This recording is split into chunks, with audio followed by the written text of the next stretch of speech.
can hear you. All right, great. Thank you very much. It's nice to have everyone on this call. Yeah, so basically it's Hacktoberfest season. I mean, we're in month of October, so we are a kind of run through of the projects and what we'll be working on. So yeah, permit me to share my screen shortly, and then I'll get back to you. Right.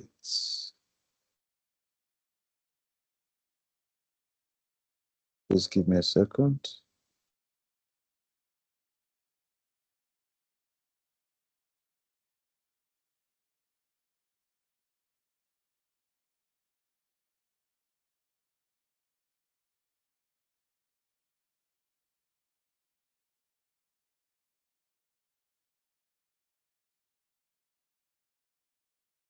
Okay. Sure.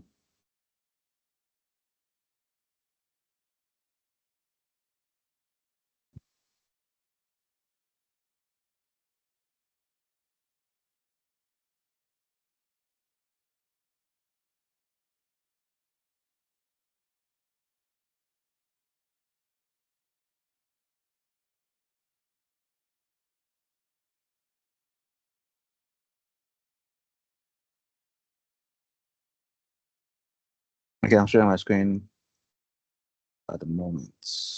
I want to confirm if everyone can see my screen now.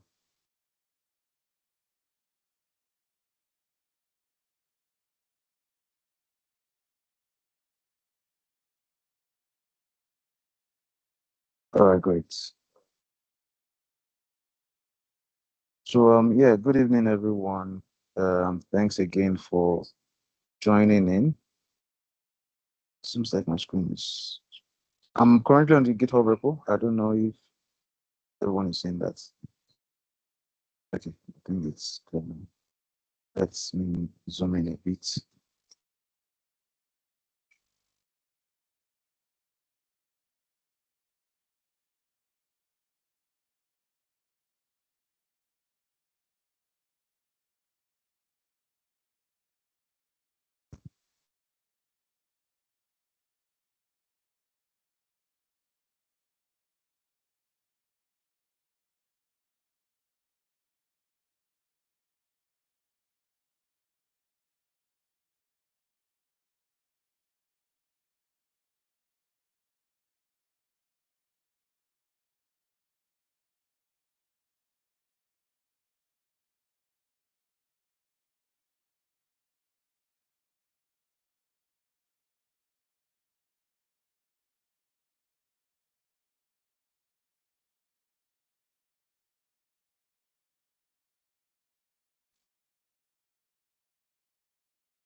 Okay, let me pick up from here. I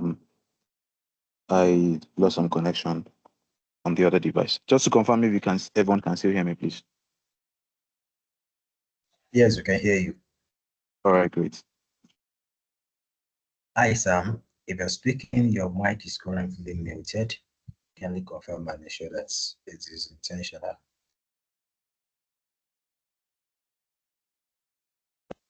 Oh wow, I didn't realize I was muted.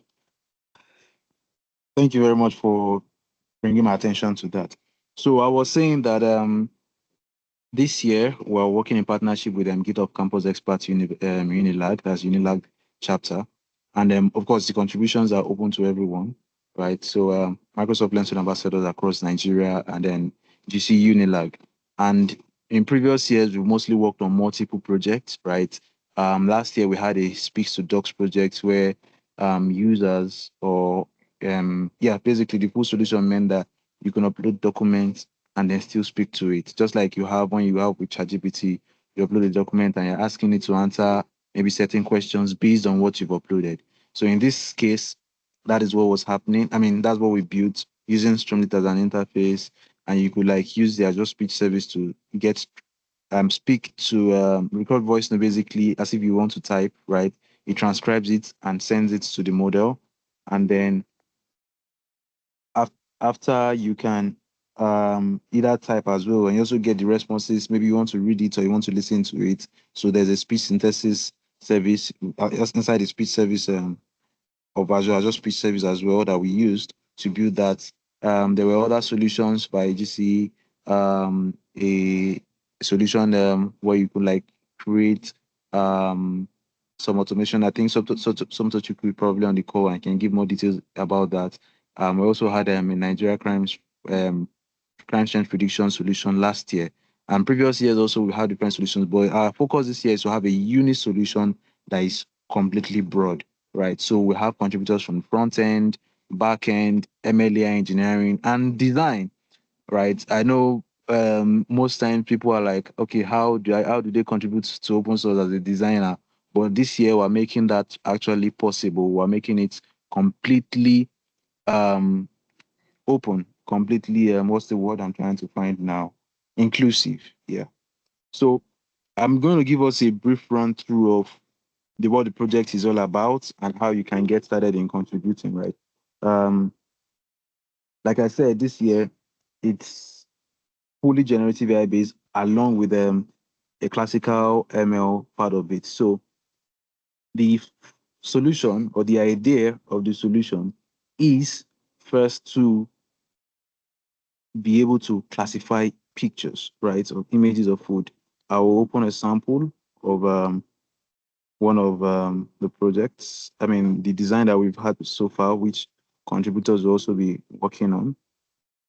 Give me a second to open that up.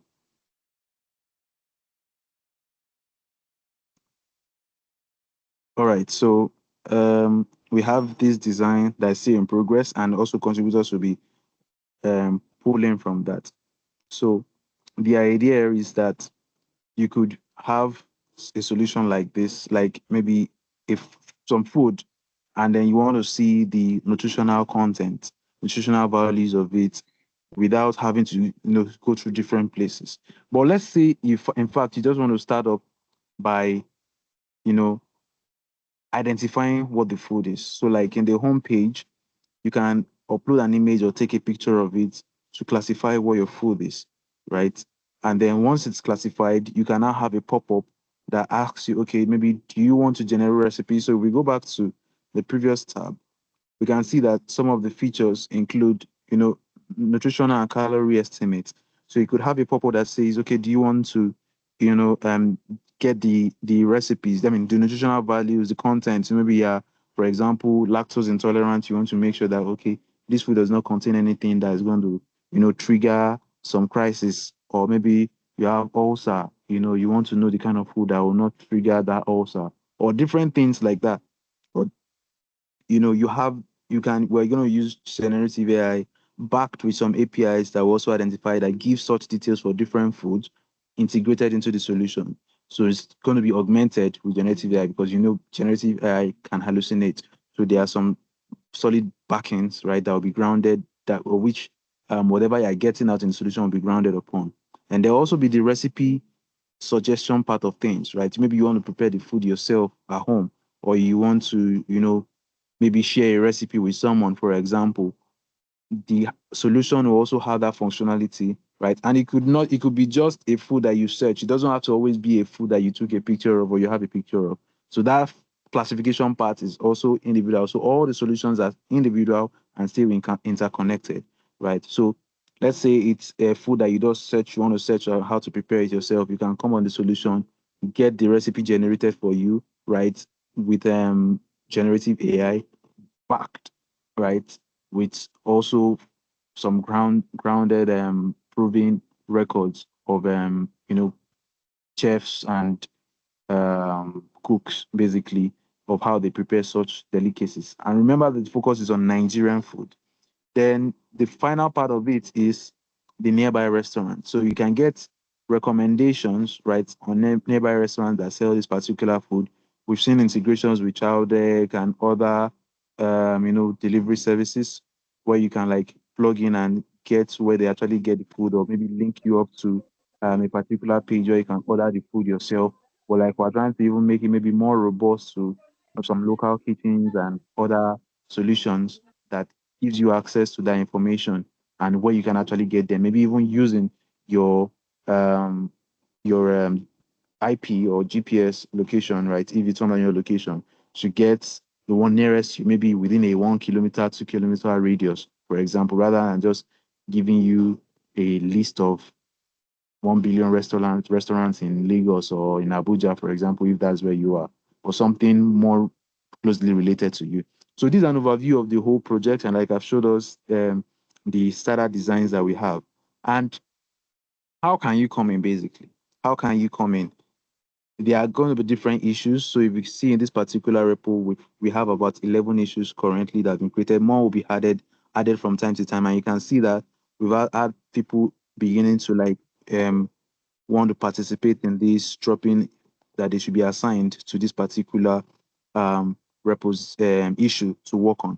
So this is the summary of everything, right? And you can get started as soon as possible. For those that are working on the backend, maybe you are familiar with Python, right? We're going to be using Fast API for the backend. So some of the setup that we see here are Fast API related, right? So if you open up, you see that the setup is using Fast API. So if you are familiar with Fast API, then it's definitely something that you can easily pick up from and then get started on.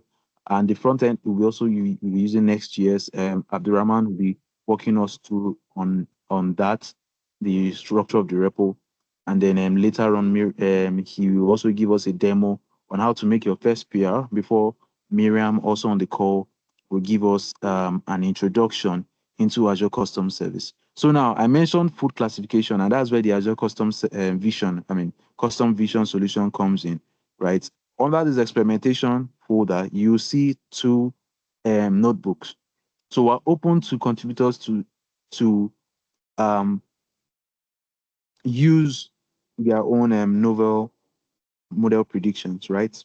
Whatever CNN architecture you want to, let me even say CNN, whatever image classification architecture you want to bring up, the mobile net architecture, ResNet, or you have your custom built architecture that has worked for image classification for you over time, you can bring that up and make a PR with your notebook, and then we will review and see if we meet certain requirements in terms of accuracy, recall, and other standard classification metrics.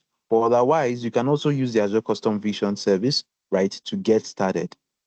You can use the Azure Custom Vision service. Miriam will give us a run through of how you can get started with that. But the good news basically is, for some time, we've had issues of, oh, I don't have an Azure subscription account, or mine has expired, or different issues. I'm not a student, or different things like that. Or maybe you graduated recently and you don't longer have access. This year, we've been able to secure Azure subscription codes for volunteers, right? For contributors.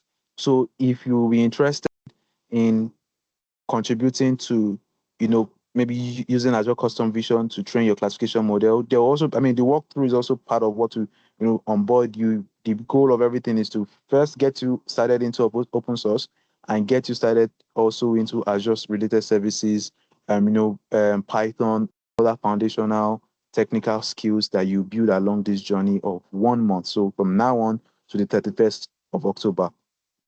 So if you need that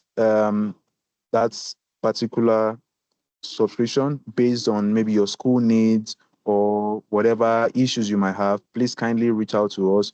You can maybe share via the issues, and there will be a form that will be circulated after this for those that will request, and it will be just on demand when we see progress on what you are doing to ensure that it's being used as it should be used. So beyond using it for custom vision, we're going to be using Azure OpenAI services. So you have access to GPT-4, GPT-4o Mini, and the rest of those models. So those are what we're going to be using, right, to build a model. We'll be using GPT-4o Mini, right, for text generation. It's also a multimodal model, right? A multimodal large language model. So if there are functionalities that will require the need of that, we are open to, feature suggestions. It's basically an open source project that everyone can work on, right? So if I open this file, you can see that there are some functions that have created. They are still empty, right? We're waiting for you to contribute to them. Image classification, that is basically either consuming the Azure Custom Vision service or the custom solution or deep learning model built for the image classification. The nutritional fast generation, purchase location, retrieval, recipe generation as well, that will all be implemented within this script. So if you need access to also access Azure AI Foundry, so you can get access to the OpenAI, Azure OpenAI models, you can also still reach out as well. So this is an overview of the project, right? I showed us the design as well. Later on, we'll talk about how designers can contribute. But before we move too far, I don't know if anyone has any questions. One important thing is that you want to make sure that you register on Hacktoberfest website, right? You want to register on the Hacktoberfest website is pretty important so that you can get the benefits. Because this year, we'll go to the website, there's actually going to be t-shirts, right, like swags available to contributors. So the first 10,000 participants are going to get I want to get to that point where they talked about it. Participation. All right, but you can just check it out. Check it out. Actually, you see the reward. So yeah, so swag, get an exclusive Hacktoberfest t-shirt, right? But it's only for super contributors. So if you get 6, the first 10,000, right, to get 6 accepted PRs, there's every possibility that you can even get 6 accepted PRs within our repository, because there are so many things to contribute to. You'll be able to get the t-shirt from Hacktoberfest. But from our end, we have some token that will be given out this year to contributors to this particular project. Not something too huge, but basically to reward your contributions. I'll be sharing my screen now shortly so that we can see this is my full screen. I'm only sharing a particular tab.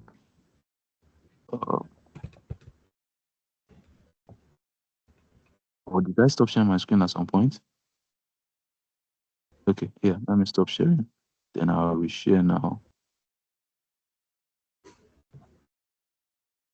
Screen. All right, so these are the prizes for this year. We have 40,000 naira, 30 and 20 for the first, second, and third place, and then a LinkedIn premium voucher for each of those prizes, for each of those levels.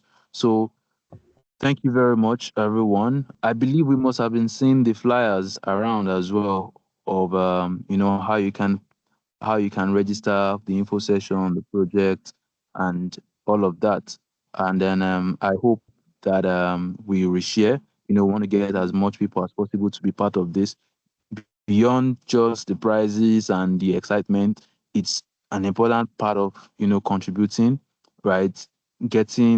Improving your skills, basically building your skills, and then also contributing to a relevant project that you can also include in your CV, right? So it's beyond just okay, I want some prizes, so I contributed. It's something that is a relevant skill that you can always include in your CV. It shows collaboration, and then it also shows that you've built some skills and to a relevant project in particular. So this is a flyer. I believe most of us would have seen it around, right? We're currently attending the info session, which is the first link you can see, and then the GitHub repo that we've just walked through is also there. So yeah, welcome. That's all I'm going to say. Welcome, and we are expecting your contributions, and then let's celebrate open source together this October and win prizes and build an important and exciting project together. Thank you very much, everyone. Abdurrahman would give us a run through now of the front end repository and how you can get started and contributing, like make your first PR. So if you are new to open source, you want to listen to the session that's coming up now. Abdurrahman. Thank you, Samuel. I will need you to do something for me quick, as I don't have a presenter access. So I won't be able to share my screen yet. I don't know if it's something you can look into. Oh, okay. Let me quickly pin that now. Thank you. So, good evening, everyone. Why he give me access so I can share my screen? I am Abdurrahman Oladmeji by name. I'm a software developer and an ex-Microsoft Learn student ambassador for Ladoke Akintola University of Technology. So this evening, I'll be running you through how to make your first contribution to open source. So, which I'll be using the MLSA front-end repo as a case study up to the point that we are going to make our first PR.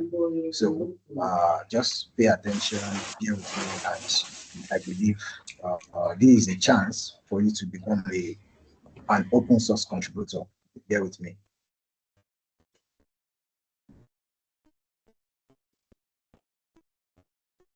So once I have access to share my screen, I'm going to share my screen real quick, and we're going to get started.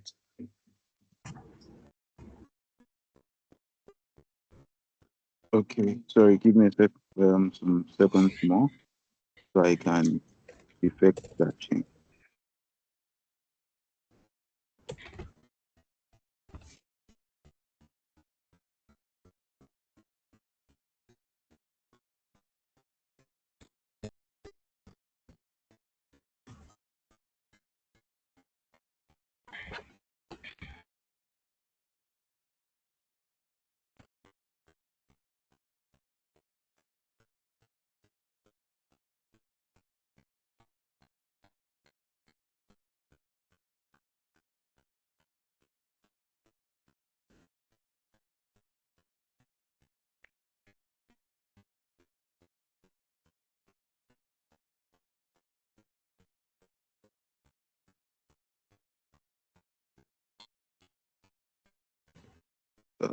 Sorry, can you just try again so I can see?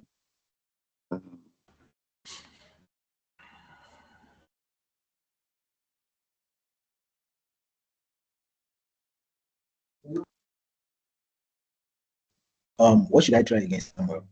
Like, try sharing your screen again if it's. I don't have access to share still. Okay, you can now. Get limited organizers. Okay, good, thank you. So my screen will be going live. Just going like this window.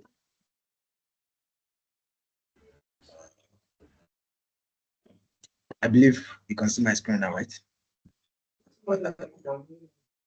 Yes, I can. Thank you.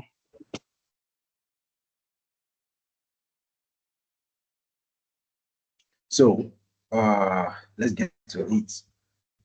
Currently, this is the front-end repository for the project, the MLSA Nutri-Hub front-end, and just a quick walkthrough of the repo. This is our current folder structure, and if you scroll straight down, this is the README file. So one thing that you want to ensure you pay attention to whenever you want to make a contribution to open source projects is that check the README file. It has the documentation of how you can proceed. You know, if you want to participate in the contribution and all of that, so everything is going to be documented. Also, most importantly, contributing.md file is always properly documented for contributors as well, which we are going to get to that in just a moment. For a start, for those that are new to contributing to open source, all this that I'm taking you through now is going to be documented, right? But I just want you to follow and pay attention as I do it. So the first thing you want to do is you fork the repository.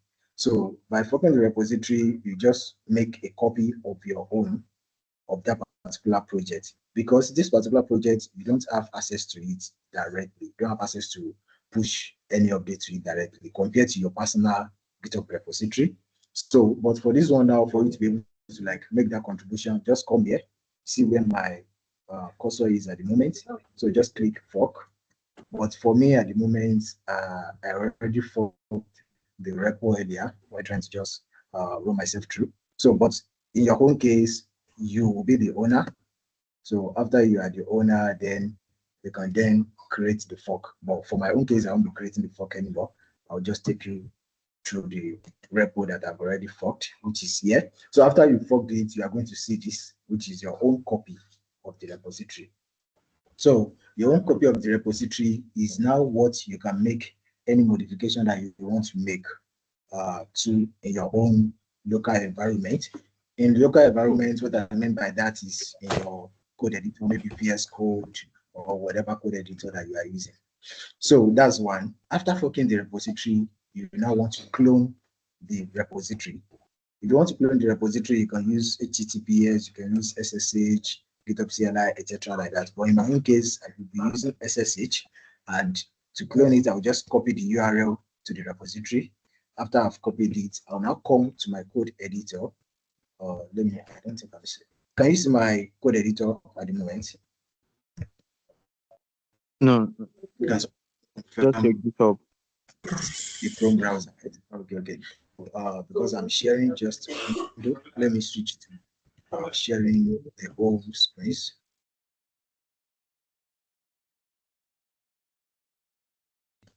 So I'm trying to change the sharing mode so that I can share the whole window for you to be able to see my VS Code environment. Yeah, I'll just share the entire screen. So I'll be switching to the VS Code environment now. So let's say this is a fresh VS Code screen. I hope you can see it now. Yes. Yes, we can. So, okay, great. So VS Code has some of these starter, for those that are new to it, for learning sake, let me just say menu, or let's say options available to you. So the one I will be starting with is clone Git repository, which it opens a pop-up here. The URL that I've copied earlier, I'm going to paste it. So after pasting it, I'm going to enter for it to like clone VS Code. So it's going to open your folder, your file directory. You're going to like choose where you want to clone that particular project. So for my own case, I'll choose document. Then I have a folder that I created for open source because I like my things being organized. So inside the open source folder, I decided to create one for MLSA. So this is the one that I cloned earlier, but I'm just going to clone again. This one can be named maybe let's say 1 or something like that. So currently the code is being cloned, and it will prompt me if I want to open it in this repository or in this window or in another window, but I'm good with opening it in this window. So I've clicked on open and it opens the code base. So literally your own copy of what we have on the GitHub repository, right? So you now have your own copy that you can make any modification, any contribution to. So let me start for the sake of technical writers or those that are looking to contribute technical documentations, right? Because let me take us back to the GitHub repository that Samuel took us through earlier. So if you want to contribute to open source, you can just come to the issues, take a look at the list of open issues. Samuel used the backend repository earlier. So for the front-end repository, as you can see, one of the open issues now is documentation enhancement. So and just take a look at the detailed information of what is needed, how you can contribute, and all of that. But because of time, I would like to speed this process up. But in summary, I know that what I want to contribute now is documentation contribution. So after I've known what I need to contribute, is this something that I can do and all of that? I can just come under here, I can comment and ask that, can you assign me this issue, that kind of thing, but everything is going to be well documented as time goes on. But in my own case, I want to contribute to the contributing.md as part of the documentation. Right now, the contributing.md is a blank file, right? So I have a contributing.md template that I already created here, which I'm just going to copy and bring to this one. So now, this is now the contributing.md content that I recently that I just introduced now. There is a way you can open it as a preview for you to see how it's going to be displayed on GitHub, because it's a markdown file. You can just read up on it later on, what's empty files, and the convention of how you style your contributing MD so that everything is going to look like, if it's a bulleted list, if it's a numbered list, lines, and all of that, link. So you can just, maybe we are going to drop resources for you to check up on that later on. So now, basically, I'm assuming that I've made the contribution to the contributing.md file. So I may just want to like fix, okay, I can open it side by side just in case if you want to like open it on the other side for the benefit of those that may feel like they want to contribute to this later on. So you see, as I'm moving up, this is the code, more like you writing code and seeing how it will look. But just as MD file, it's nothing really complicated, just a bunch of stars, bunch of asterisks, hash, and all of that. So I just want to like, because I pasted this current content, so I want to just make a slight modification to it so that for us to see, I think there is something somewhere that I feel I want to update later on. Okay, let's just assume I've made the contribution. I couldn't find that particular line. There was a typo. Okay, yes. So let's say for this particular line now, point 3 be detailed. It says, what version of your project name are you using? So obviously it means this is not what we intended to have here, right? So you can just say what version of let me check, Naija-Nutri-Hub front end are you using? So you see the updates that I made. I'm just assuming that you have the contributing.md file already. So this is just the update that I made. I will now come and open my terminal. So to open your terminal, you can either use this button to toggle your terminal. Then there's also a shortcut for those that are already used to VS Code, but I just feel I should show us the long way. So now my terminal is currently loading. I'm trying to, okay, good. My terminal is currently up. So after I've made the PR now, this particular contributing.md is going to be the file to guide us through how we can be contributing moving forward, right? So what you can just want to do is that come to making code contribution. You see, this is the step I told you earlier. You fork the repository on GitHub, then you clone your fork locally. So this thing now, git clone, this particular fork URL is something that should be fixed, maybe that particular URL or whatever. So I'm just mentioning it for mentioning sake. But we've done step 1, we've done step 2. What you just need to do now, if you want to make code contribution, is run npm install. As you can see from this the instruction, just let me run my npm install, but because of time, I'm not going to run an npm install at this moment.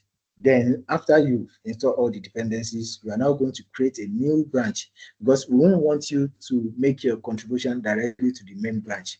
The reason for this is just that this is a project. If it is currently live, that doesn't mean to updates or further updates is not going to be added to it as time goes on. So, but by checking out to a new branch, that particular feature can be tested on that new branch before it is matched to the main branch. So without further ado, let me just use the command that is currently highlighted here. So I say git checkout branch. So this B is just for a short form of writing branch. I believe developers here are going to familiar with that already. But what is the feature that I'm introducing, which is it is just contributing.md. So I'll just say git checkout B feature / contributing MD5. So see now the branch name itself is descriptive. So by taking a look at it, you can easily say, okay, this is the feature that this PR introduced. So now I'm in my branch. I can now say git add, git commit. So like I tell you, everything is going to be updated later on.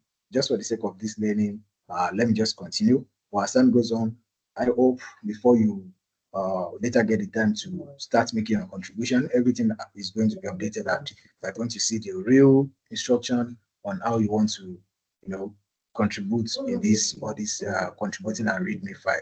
But let me just say git add to add everything, then git commit. So by committing now, you can include a commit message that, okay, feature added or create a, I did not create the contributing has been created already. Just say update contributing .md5 content. So we have a fan of using emojis. Let's say as close the quotation and enter. So after this, you can now push git push to your origin, which is the origin feature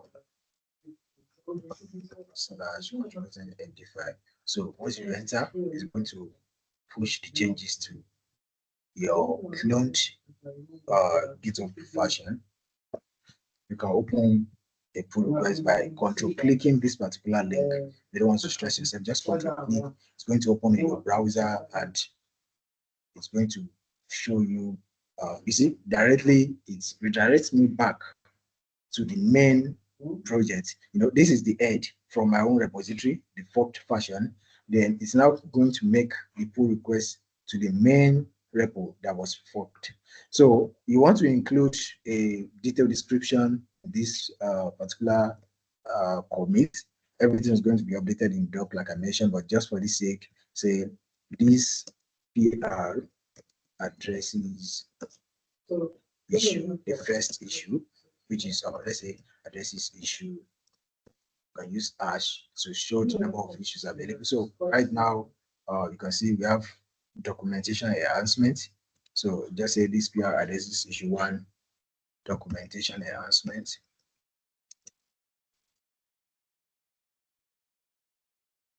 By adding a contributing.md5. So with this alone, it makes it easier for the person that's going to be reviewing this PR, later on. So let's say that you can include a detailed description as time goes on. Every guidelines and everything is going to be provided as time goes on. But for now, let me just request a review from Sammy Bams. So he's one of the maintainer of this project. So after I request a review, then you can now create your PR. So when Sammy Bams receives the notification, it's going to do all the necessary things, create the labels, assign you, then probably match the PR if it meets the requirements. So my own now is that I've opened the PR and I will hope and anticipate that it will be matched. But if perhaps after checking and you see that your PR is still open, you can just come here and comment that I've opened the PR here. Then tag one of those that are associated with this project. You can tag me, can tag Sammy Bams, Ayobami, and all of that. So these are the people that are maintaining the front end, then comment. So this act that you tag the person now is going to notify them and they're going to be prompted to check out the repository. So with this, once Sammy Bams match the PR and you are sure that you've what are they calling it? You are sure that you've registered on Hacktoberfest website, you've done all the necessary things. So that PR is going to be counted for you. It means you've made your first PR out of the 6 PRs that Hacktoberfest is checking for. And after the 5 other PRs, then you'll be qualified for the share if you are among the first one, or is it 10,000 or I don't know the number of contributors that was mentioned. So that's that for the documentation contribution. So similar process, let me just, for the sake of coders that are new here, let me just use this avenue to also show them how they can make coding contribution by just making a simple modification to this page.css file. So now we have the template. Sorry, yes, just a quick interruption. I've matched the PR, so I don't know want to show how it will look like when it is matched. Awesome. Yeah. So as you can see now, this is the PR, and you see that the status changed from open to merged. Thank you, Sammy. That's really awesome. So as it is now, this PR has been merged, and perhaps just give it a day. The following day, you can check your Hacktoberfest, what are they calling it? Hacktoberfest dashboard. So you're going to see the number of PR. I don't know if I should just quickly check my Hacktoberfest. Though it's not, it might not necessarily update it immediately, but of course, it's just going to take a couple of time and you're going to see it. I remember that Samuel already take us through the Hacktoberfest website. So I don't want to like start making mention. So just start authorize your application. You see, this is me, this is my profile. That's the same way you're going to see your profile. So see now, this is the progress, and this is where the counter is going to be updated. So once that PR has been sent by Hacktoberfest, whatever implementation they do, maybe a bot or something, is going to increase it from 0 to 1/6. So this is my own linked account. I just link my GitHub. If you are a GitLab person, you can just link your GitLab, and these are the rewards. You can take your time to go through them later on. But for the sake of this, we will take our time. So quickly, let me just say, okay, for the code contribution, even though I'm just going to delete, let's say, okay, this is now, I say H1, Naija-Nutri-Hub. Let me look for the, so welcome to Naija-Nutri-Hub. So just for demo sake, so I'm going to do this. I will assume that I've already made my contribution, and I'm going to open the terminal. Remember, you should check out to a branch that is for that particular feature. So in my own case now, I'll just say git checkout branch feature slash maybe home page or something. So depending on the issue that you are trying to address, so if everything is going to be documented by the time you want to contribute. So, but for my own case now, I've checked out to feature home page. I'm just going to git add, git commit, git push, and before I know it, git omit added like the page comment. So my name here, the of emojis. So I made a mistake in this my commit message. So I believe one of the things that will be updating later on is how your commit message is to be structured. Someone can make it an issue, someone can raise an issue, someone can just an hint for anyone that's on this call that wants to contribute to the documentation. So what I should have just done is that feature, then added whatever. So this will distinguish whatever contribution kind that I'm making, because it can be bug fix, it can be fixed, it can be maybe doc, it can be anything. So like I mentioned, when the feature contributor and everything has been updated, we're going to get a deep or a detailed information and guide on how you want to contribute to this repository moving forward. So then I'm going to get push to that particular branch, which is feature slash homepage. Once I do that, okay, what's up? Oh, origin. There is a typography here. So it is origin, not origin. So once I like push, like I mentioned, if you don't want to make it to stress you, it's going to show you a remote URL that you can just control click to follow to that particular PR itself directly in your browser. So once I control click it, it will open it, and then it will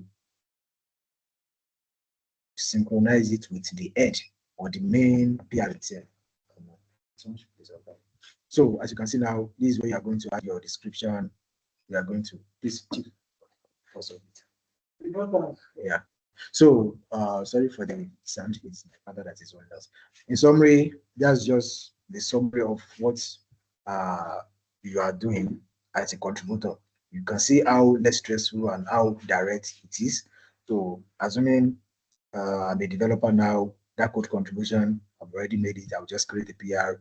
I will request a review from someone, let's say Ayobami. Then after a review, once the PR has been matched, after a couple of time, it's going to be counted as one of my contribution, and my Hacktoberfest dashboard is going to be updated. So just for the sake of, for you to like view the progress, you can be checking your dashboard as time goes on, then you're going to see the updates in real time. Because of time, let me not take more of our time for that. I believe with this little presentation of mine, I hope someone has an insight on how we can start contributing to this repository moving forward. Thank you so much for listening and for your time. That will be all from my end. Once again, I'm Abdulrahman Adagmej by name, popularly called Ramlad. I'm a software developer and an open source advocate. Nice speaking with us here. Samuel, I'm done. Thank you very much, Abdulrahman. That was a very thorough walkthrough we had. So yeah, I believe with that we know how to get started with open source, how to make your first PR on GitHub, whether technical or with documentation, right? This works across both repositories as well, not just the front end, but the back end repo too. So now we'll be moving on to a session by Miriam, right? I mentioned earlier that we're going to be having access, right? If you need access to Azure subscription, so she's going to giving us a walkthrough on how you can actually activate that access, right? Using the link provided by the Microsoft team and then the voucher code, right? So with that, you can now have access to Azure and experiment with Azure Custom Vision and the Azure OpenAI services using Azure AI Foundry or the Azure OpenAI Studio, whatever you choose. So thank you very much for sticking with us up to now. I don't know if Miriam can go ahead now. Thank you. Can everyone hear me, please? Yeah, loud and clear. Yes. Yeah, okay, thank you. Thank you. Okay, so I'll just share my screen. And while I'm doing that, hello everyone, good evening. My name is Miriam. And like Samuel said, I'll be walking you through Azure Custom Vision, right? So let me just quickly share my screen. Please give me a minute.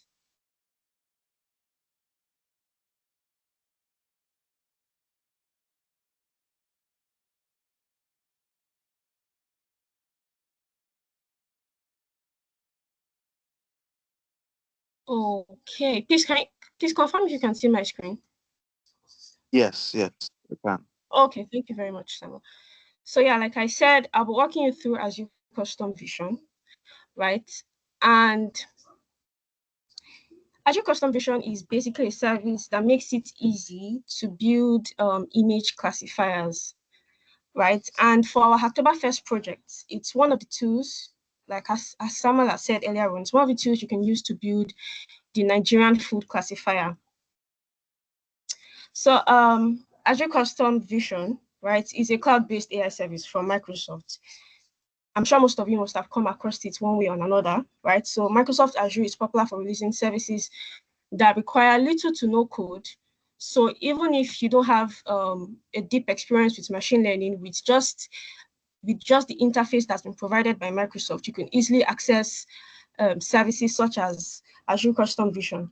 So the Custom Vision is designed to let you train and basically use custom image classification or even object detection models, right?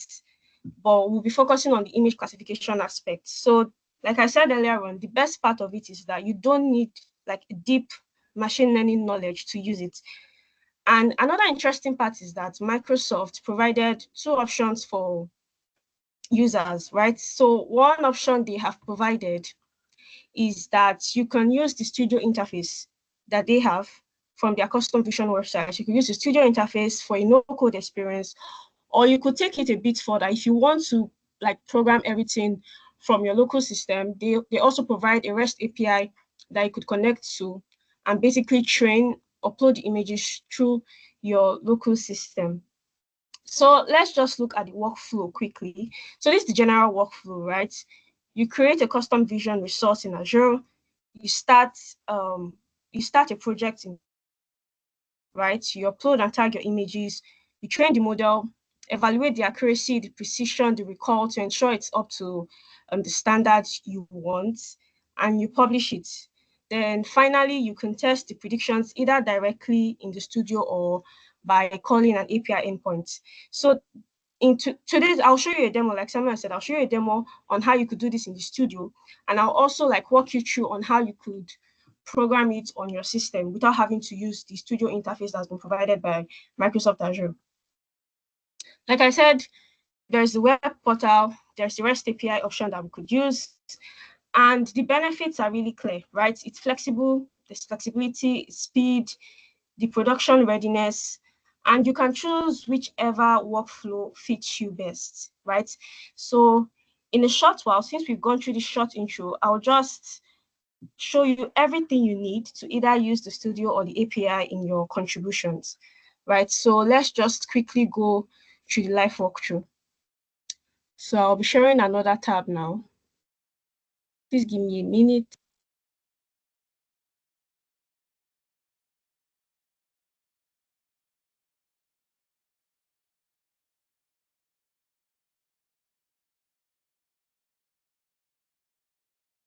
Okay, let me see quickly. So like someone said, we have provided codes, right? So you don't have to go through the nitty-gritty of trying to or activate a subscription. So the codes will be available on demand, and I'll be using that particular code to show how you can access Microsoft Azure. Okay. Sorry, we can't see your screen. It's still Yeah, on like okay, yeah, now. Thank you. yes. So I've clicked on the link already. Okay, this is automatically taking me to my own school account. So I have to sign up first. Let me see.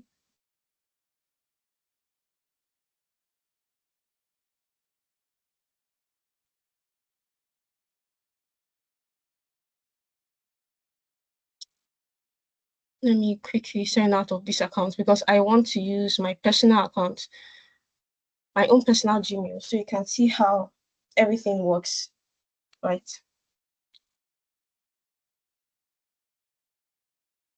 Okay, you can still see my screen, please, right?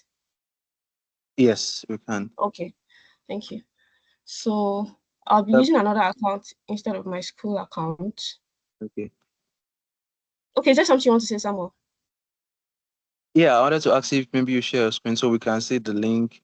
So we can't see the whole screen, like the tab, like what link you're actually using. I don't know if you get me how it looks. Okay, the link, how it looks. Yeah, we can only Okay, see the window. Yeah, if you don't okay, mind. Thank you. let me share my entire screen then. I'll stop sharing first.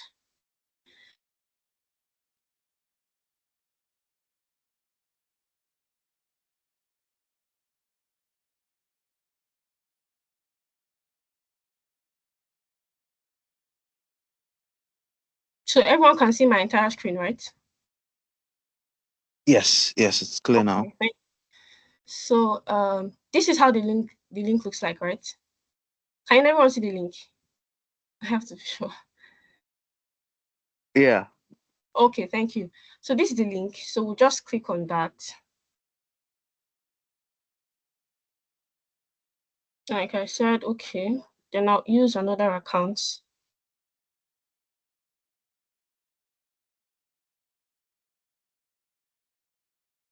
Okay. So we're activating this. Let's see how that goes. Then we should be prompted. Okay. Okay, this is still asking for my own school. Okay. So I'll just fill in the details they're asking for. Nigeria, University of Lagos.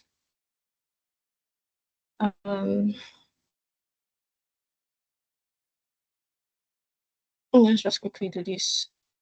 Okay, I guess I have to put my, then the verification code, right? You receive a verification code and it would look something. Okay, I guess I'll also share how the verification code looks like. So it looks like something like this, right? Can you guys see this also? Yeah. Okay, thank you.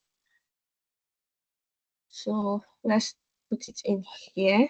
Then I guess we'll do this here instead.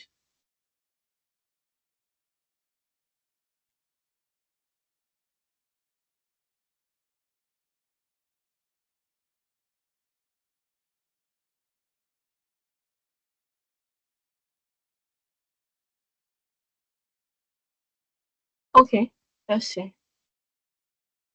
So this is guys, in the meantime, I'll in those personal details. This is just a summary, right, of how you can set up. But if your school has a valid access, right, you don't have any of those issues, the Azure for Students subscription is your go-to, right?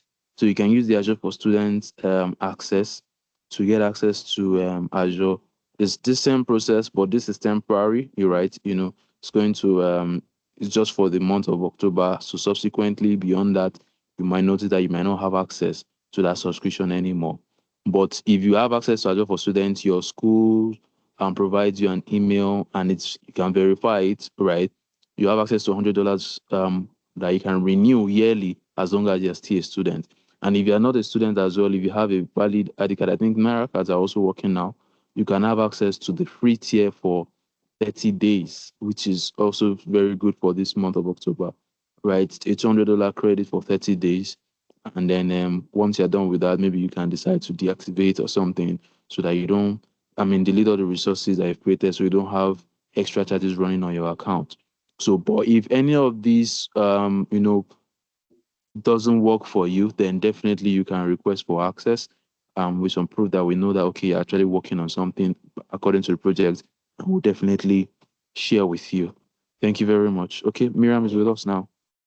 Yes, so as you can see, it's been activated already. We have available credits, right? So now, like I said earlier, the very first thing we want to do when I was talking about the general workflow is we want to create a custom vision resource in Microsoft Azure.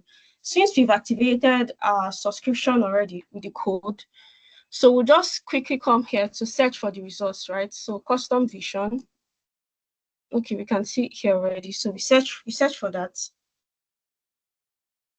Then you click on creative custom vision. Then you get this.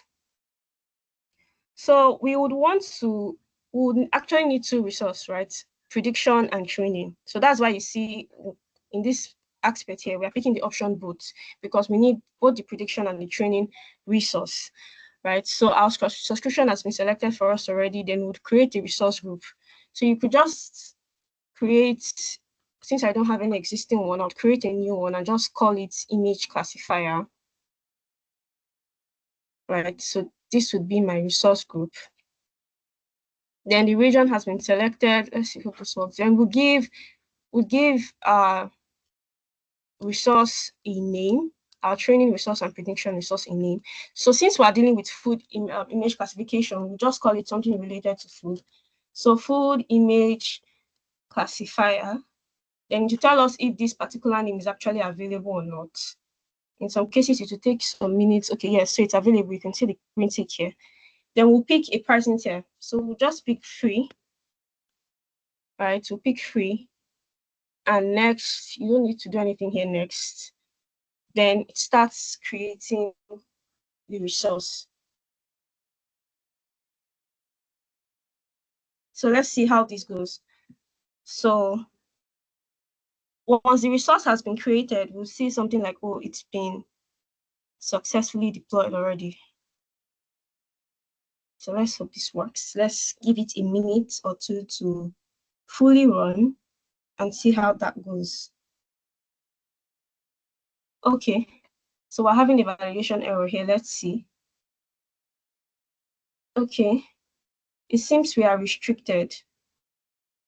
The particular region in which we created the resource is actually restricted. So we'll have to look for, this is another important thing to note when it comes to creating resources in Azure. You have to ensure that the resource you are creating is available in the particular region you are picking, right? And we picked East USA, so there's a possibility that this region were restricted from this region, right? So we'll have to pick something that is available to us. And one way you could actually just try to look at resources that are available in different regions is to check the product availability by region, right? Let me share a particular tab with you guys just to see. So hopefully if we're able to use this tab, we can get a new region we can check out. So can everyone see the new tab, please?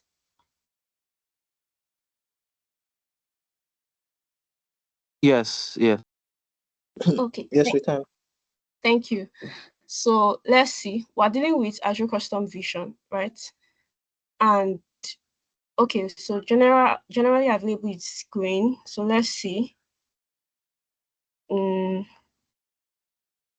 seeing Southeast Asia and Australia East. Let's see if we have those particular regions available in our own share list. Instead, let's see. Okay, I think Australia East would hopefully work. Let's see how that goes. So we are running another validation to see if we can get ourselves off this error.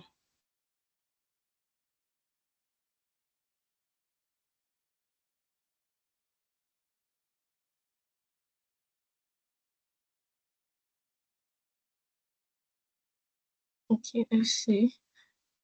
Okay, we're still having the same issue again. So this would likely be from the end. Okay, Samuel, please. Yeah, I wanted to mention, just like as you mentioned, we'll review to see if this access, because I want to make sure that the access that we're giving you can provide you the opportunity to use the custom vision as well as the Azure AI Foundry resource to get access to Azure OpenAI. Right. So we'll verify that. But if there's any setback, we'll communicate that. But in the meantime, if you have an access, like a regular access, maybe you're a regular just for students, or you're a student ambassador, or you're using the free tier, you should encounter this error, right? So, but just for the sake of transparency, we wanted to share with you the access will be giving you, and just to ensure that you're able to do the same thing others that we participating in these projects will be able to. So thank you very much, Miriam. I think now we know how custom vision works from the slides she shared with us, as well as how you can create the account details with the details we're going to be providing for you on request and on demand here, basically. So thank you very much, guys. Thank you, Miriam. I don't know if anyone has a question for us. If there's anything you would like to, confirm, and maybe how to participate. So any clarity at all? Okay, yeah. Onamdi, your hands up. You can go ahead. Okay. Good evening once more. Thank you so much for this. So my question is to Miriam, is that just as you said we have to, before you give us access to the Azure custom vision, is that you need to see that we are doing something. Like, how do we show that we are doing something, that we need a resource? So that's my question for now. Okay, yeah. Basically, we just a proof that you don't have access. Maybe your account is your student. Maybe your school is not providing you access. Let me not say your school, but you're unable to verify an Azure for student accounts, right? Or maybe you're not also able to access the free tier voucher. Then we'll be able to provide those credits to you. So just basically any of those. You can reach out.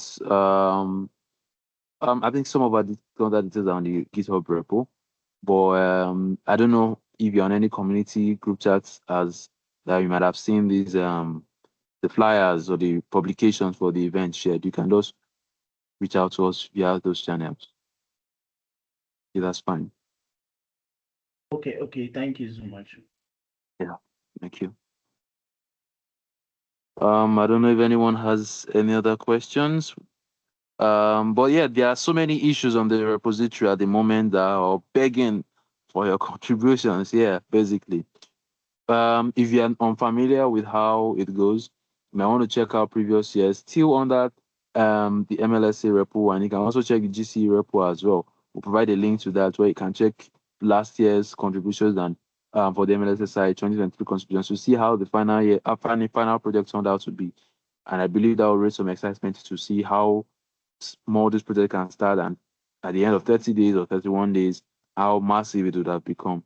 We'll still definitely share video demos after completion and deployment, so you can interact, share with your friends, including your resume, what you built or what you contributed to building and all of that. So thank you very much, everyone, for joining. I think, Miriam, your hand is up.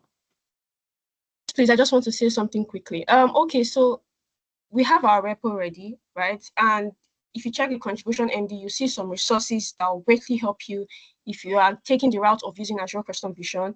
So we have resources from the Microsoft documentation and even video resources that you could use if you want to make contribution towards the food image classifier. Thank you.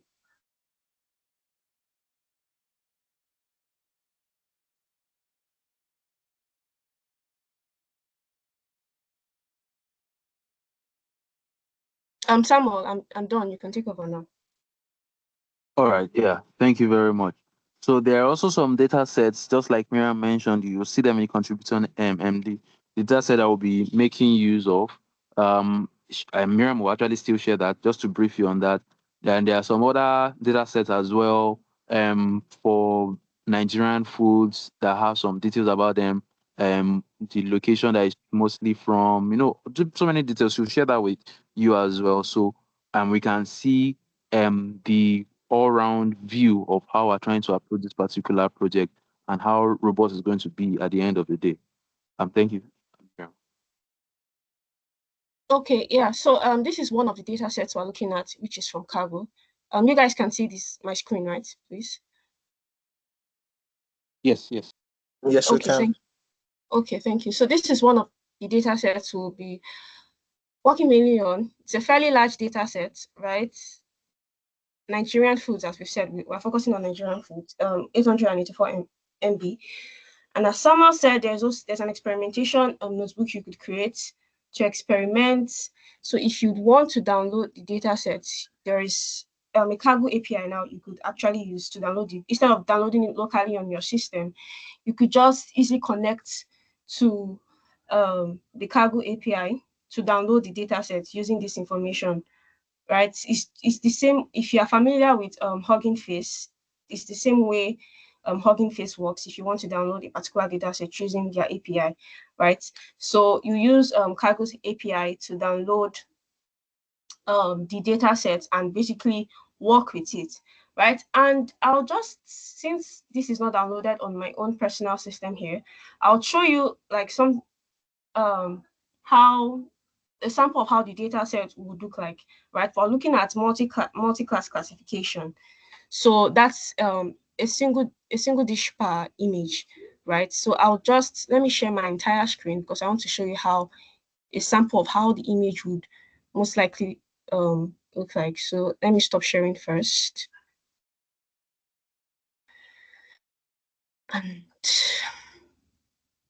okay, my entire screen. So because I had created a sample earlier on, so let's see.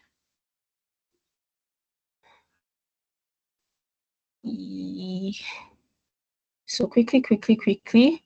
So it would most likely look like this. So you'd have image folder, probably train and test. Then you have stuff like for each food would have its own folder, right? So like jollof rice now would have pictures under jollof rice. Then puff puff would have pictures under puff puff, and suya would have pictures under suya. Something like this, right? So this is how the structure would most likely be, and this is the structure of the data you'd be working with, right? So yeah, that's the data set we're majorly looking at. So if you have any questions, please feel free to ask, or you could ask also in the repo. If you encounter any problems as you're working towards making a contribution, you can just easily ask on the repo under any issue you're working on, and we'll be sure to respond. Yes, thank you. All right, yeah. Thank you very much, everyone. We spent just over an hour together. Just like Miriam have rightly said, if you have any questions, we have different communities. We have the MLSA community, we have the GCE community. You can check the repos too. You see some access links to some group chats, right? WhatsApp group chat that you can reach out to us via, right? And then yeah, the GitHub issues is also a good way to reach out. Your comments there, we're definitely going to see them. So you have different reviewers. Miriam is one of the reviewers. Maintainers of the project, myself, Abdurrahman that spoke earlier, and so much more other guys that are working together to make this project come to life. So we can't wait to see your contributions. I think I've said that like maybe 100 times now. But truly we can, because we're going to build something amazing together. For designers, I mentioned earlier that there are different ways you can contribute. So we have a Figma file, right, which I shared earlier on the call. All you need to do is go to the issues. There will be issues that will be created, right, for design. Check out the issues. Look at the frame that maybe you are interested in creating, maybe something on authentication, you want to revamp it, or something on the recipe generation tab of the of this mobile screen. I mean, it's going to be a web app, but we're focused on the mobile view because, this is going to be first hand, using your phone. I don't think anybody's going to use their laptop to take a picture of the food that they saw from a restaurant or something. You most likely be using the solution on your phone. So we're focused on the mobile screen for now, right? So maybe there's the mobile view that you want to revamp, or maybe the recipe generation tab, right? Or the recommendation for nearby restaurants that sell the food. Those different things you can respond to that issue with a link, right, to the revamp that you've made, of course, with the same theme that we have in our Figma files. And once it's accepted, you get an invite to our Figma central repo to update the designs. It's as simple as that.